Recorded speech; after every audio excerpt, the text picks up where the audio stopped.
안녕하세요. 마요회입니다.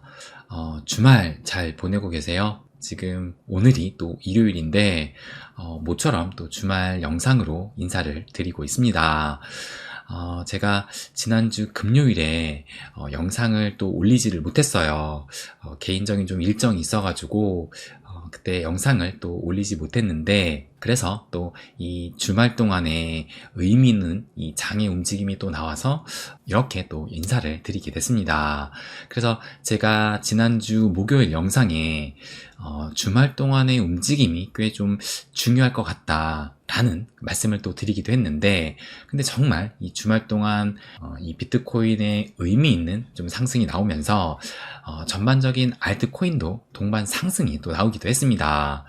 그래서 제가 목요일날 말씀드린 것 중에 하나가 이것을 보시게 되면 지금 현재 이 숏베팅 물량이 롱베팅 물량보다 대략적으로 한 3배 정도 더 많은 상황이다 라고 말씀을 드리면서 그러면서 요 청산 힙트맵도 보여드리면서 지금 현재 40K에서 44K까지 엄청난 이 숏베팅 물량이 좀 쌓여 있다 라고 말씀을 또 드리기도 했는데, 그런데 보시는 것처럼 지난 금요일에, 그러니까는 토요일 새벽까지 해가지고 이렇게 이 42K까지 상승을 하면서 그 결과로 인해서 제가 공유했던 이걸 보시게 되면 이렇게 엄청나게 쌓여있던 이 숏베팅 물량이 이 비트코인 상승으로 상당 물량이 또 청산이 됐습니다. 그래서 결국에는 지금 하방이 아닌 상방으로 또 방향을 틀었는데, 그런데 지금 비트코인 상승에 비해서 좀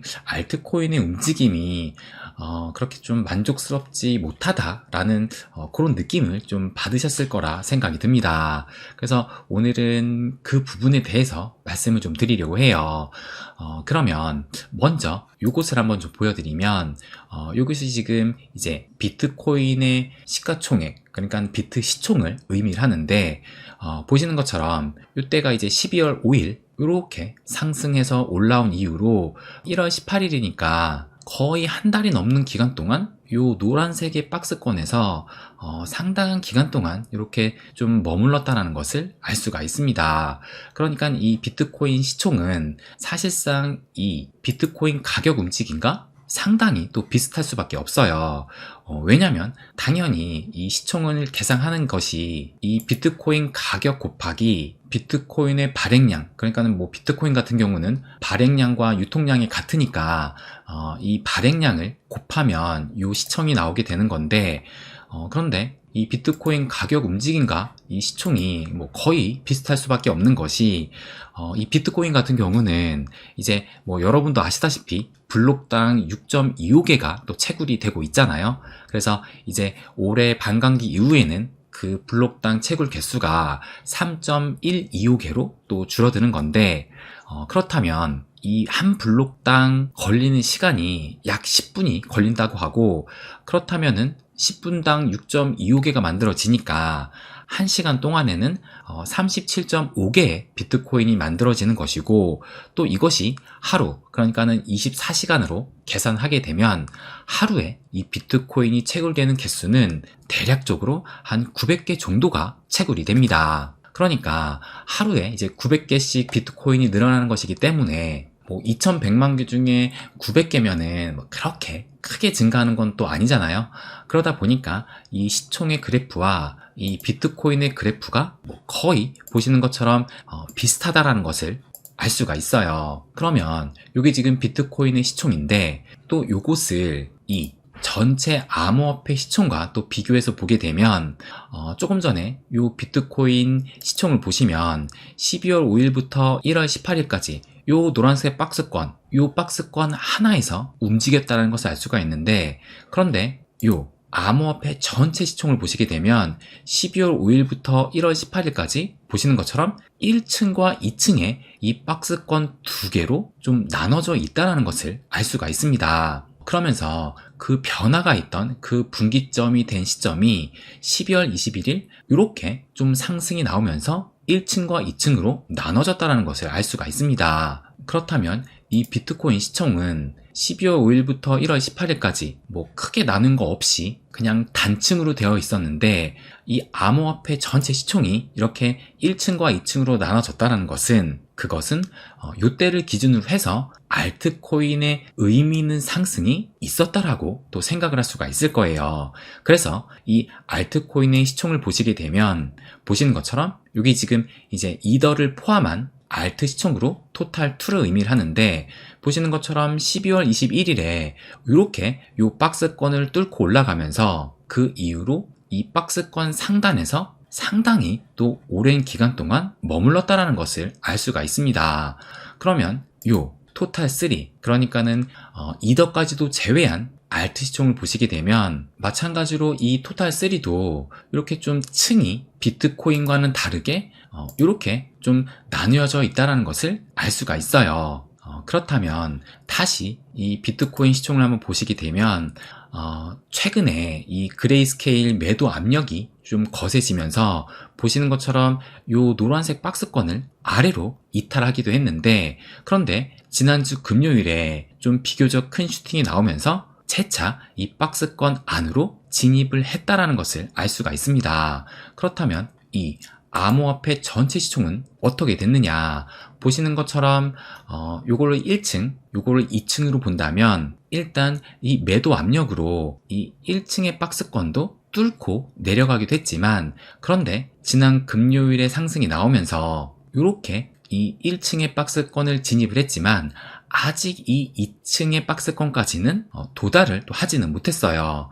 그렇다면 이 얘기는 아직까지 이 상승의 힘이 좀 부족하다고 볼 수가 있는데, 그러면 요 알트 시총은 어떻게 됐느냐, 보시는 것처럼 이더를 포함한 알트 시총, 그러니까 토탈2는 지난 금요일 상승으로 요 박스권을 지금은 살짝 돌파한 상황이고, 그런데 또 눈여겨볼 것은 요 하락 추세선을 아직은 돌파를 하지는 못했다라는 것을 알 수가 있습니다. 그래서 아직까지 이 하락 추세선의 고상단도 아직은 또 터치를 못했어요. 그런데 요 토탈3, 그러니까는 이더를 제외한 이 알트 시총을 보시게 되면 보시는 것처럼 지난 금요일 상승으로 지금 1층, 그러니까 요때 요 박스권을 그래도 좀 비교적 좀 높게 상승을 했다라는 것을 알 수가 있고, 그리고 무엇보다 요 하락 추세선을 지난 금요일에 상승으로 터치를 했었고, 또 어제와 오늘에 좀 상승으로 해서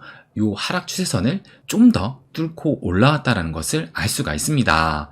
그렇다면 지금 토탈2보다 이 토탈3의 움직임이 더 낫다라고 볼 수가 있는 건데, 그러면 이 토탈3와 토탈2의 차이는 무엇이냐, 당연히 이 이름에도 나와 있지만 토탈2 같은 경우는 이더를 포함한 알트 시총이고, 토탈3는 이더를 제외한 알트 시총을 또 의미를 합니다.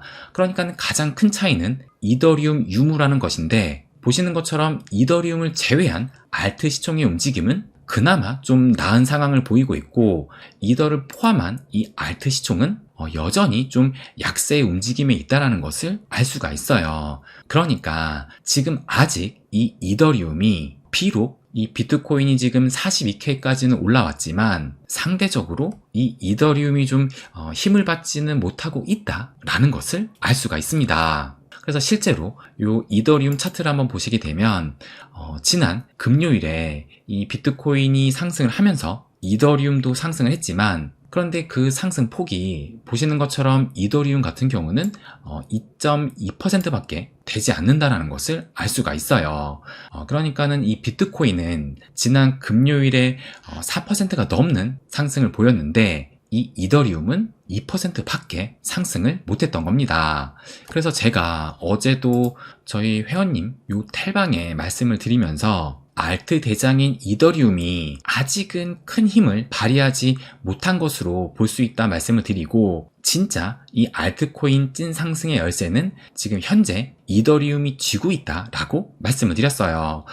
그러면서 이제 어떤 것을 좀 중요하게 봐야 되느냐 해서 말씀을 드린 게, 이것을 보시게 되면 이것이 이더리움 BTC 차트인데, 지난 금요일에 이 비트코인이 상승을 했을 때 이 이더리움 BTC 일봉은 보시는 것처럼 이렇게 좀 비교적 긴 음봉이 나오면서 지금 어제 기준으로 해서 7일 연속 하락을 하고 있고, 또 어제 이때만 해도 일봉이 양봉이 보이긴 했는데 과연 내일 오전, 그러니까는 오늘 아침 9시까지 요 양봉을 유지하면서 이 하락세를 끊어내는지 관건이다 라고 말씀을 드렸는데, 그런데 결국에는 오늘 오전 9시에 어떻게 마감을 했느냐, 요 차트를 한번 보시게 되면 요것이 오늘 아침 9시에 마감한 일봉이에요. 그런데 보시는 것처럼 결국에는 또 음봉으로 마감을 하면서 8일 연속 이 이더리움 BTC 차트는 하락세를 또 이어가고 있습니다. 그래서 현재는 또 플러스의 양봉을 보이고 있는데, 이것이 또 내일 아침 9시까지 이 양봉을 좀 유지를 하면서 이 하락세를 끊어내느냐, 그것을 좀 주의 깊게 또 봐야 할 것 같아요. 그래서 지금 이 이더리움이 큰 힘을 발휘하지 못하고 있는데, 그런데 만약에 이제 좀 이더리움이 어느 정도 힘을 좀 보여준다라면 나머지 알트코인들은 더욱 힘을 내면서 비트 시총의 뒤를 본격적으로 좀 뒤쫓지 않을까 기대를 합니다. 그러니까 이것이 무슨 말이냐, 이것을 보시게 되면 이것도 몇 번 또 보여드리기도 했지만 이것이 비트 시총의 주봉을 나타내는 것인데, 보시는 것처럼 현재 이 비트 시총의 위치가 루나 사태 이전에 이 가격대까지 올라왔는데, 지금 현재 이 알트 시총은 여전히 이 루나 사태 이후에 이 정도 선에 머물러 있기 때문에 보시는 것처럼 여전히 지금 비트 시총과 알트 시총 간에 상당한 이격이 벌어져 있어요. 그렇기 때문에 지금 알트 시총은 부지런히 이 비트 시총을 쫓아서 가야 하는 입장이고, 그것에 대한 가장 중요한 열쇠는 바로 이더리움이 쥐고 있다라고 저는 생각을 합니다. 그렇다면 지금 왜 이 비트코인이 그래도 이렇게 42K까지 올라섰는데 왜 이 이더리움은 보시는 것처럼 이때 이 상승분을 다 반납을 하면서 또 비트가 상승을 했음에도 이렇게 좀 상대적으로 왜 지지부진한 움직임을 보이고 있을까, 그 이유를 좀 말씀을 드려보면 요것을 좀 보여드릴게요. 요것이 이제 1월 12일에 나왔던 기사인데, 보시는 것처럼 이 셀시우스가 1월 31일부터 채무 상환을 시작을 한다라는 이런 기사가 또 나오기도 했습니다. 그러면서 이제 셀시우스가 미국 내 채권자들에게 채무 상환금을 지급할 예정인데, 암호화폐로 상환금을 지급하지 못하는 경우는 미국 달러로 지급이 된다라고 얘기를 합니다. 그러면서 지금 그 이후의 움직임이 요걸 보시면 1월 23일 셀시우스가 거래소로 3,500만 달러의 이더리움을 입금을 했고, 또 1월 24일에는 또 셀시우스가 18,000개의 이더리움을 코인베이스로 또 입금을 했어요. 그리고 1월 25일도 셀시우스로 추정되는 주소가 8시간 동안 4천만 달러 상당의 이더리움을 또 거래소로 입금을 했고, 또 1월 26일도 8시간 동안 무려 10억 2천만 달러의 이더리움을 거래소로 입금을 했습니다. 그래서 이때는 무려 45만 9천 개, 그러니까는 46만 개의 이 이더리움을 거래소로 보냈다라는 것이고, 또 이곳은 1월 27일, 그러니까 어제 나온 기사인데, 파산 절차의 셀시우스가 오늘 거래소로 6천만 달러 상당의 또 자산을 이체했다라는 이런 기사가 또 나오기도 했습니다.